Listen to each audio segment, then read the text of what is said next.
Hello, I'm Dr. Ross Walker and welcome to the Checkup.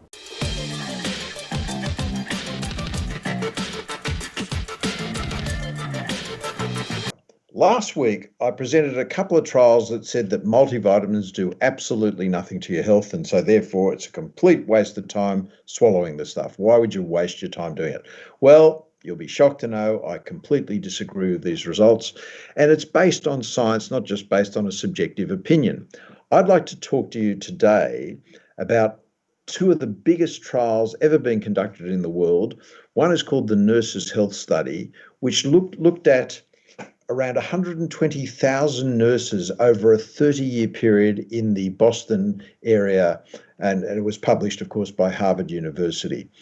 And the other trial, which was part of that same study group, was the male physicians trial, around 40,000 male doctors who were again followed in various guises over 30 years. And in these trials, they looked at all aspects of health behavior. They looked at their diet, their exercise, their smoking and alcohol habits, how many multivitamins they took, how well they slept, etc., etc., etc. Huge trial looking at all of these different parameters. Now, one aspect of that trial was the multivitamin use.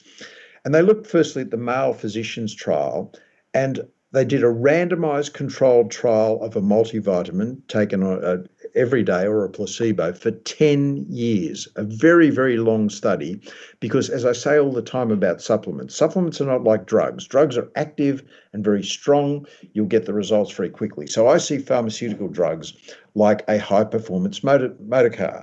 You get from A to B very quickly, but if you drive badly, you've got the potential of crashing and killing yourself, so you've got to have seat belts and safety rules and safety mechanisms within the car.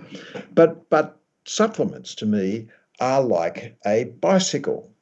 To get from A to B much slower, you have to wear a helmet as a bit of safety, and you just have to be careful and keep away from cars, but you also get the exercise and the extra benefit, but it takes longer to get the results in the same way as pharmaceutical drugs versus supplements. So in this multivitamin trial, for 10 years in the male physicians, there was an 8% reduction in cancer and cataracts. Now you say, well, 8% is not a lot, but gee, just taking a simple multivitamin every day is pretty good. But then they looked at the 15-year data in the Nurses' Health Study. And the nurses who took a multivitamin every day for 15 years, big commitment, not many people will do that, had a 75% reduction in bowel cancer, a 25% reduction in breast cancer, and a 23% reduction in cardiovascular disease by taking a multivitamin every day. That's pretty powerful, but it's 15 years. And then they looked at the male physicians who'd taken a multivitamin every day for 20 years as opposed to those who didn't. And they found in those men a 44% reduction in cardiovascular disease over a 20-year period. But you've got to then say, how many people would take a multivitamin every day for 20 years? I've got to say you're looking at one, but most people don't do it. And here's the problem. There's a thing we call compliance. Now, compliance, which I know certainly I have in the financial world as well, but in compliance, I prescribe someone any treatment at all, whether it's a supplement or whether it's a pill.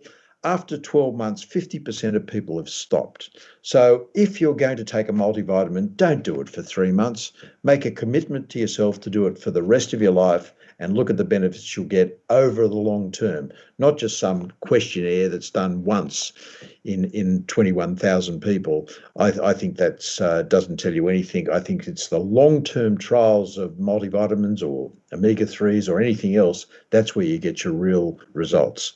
That's the checkup. I'll talk to you next week.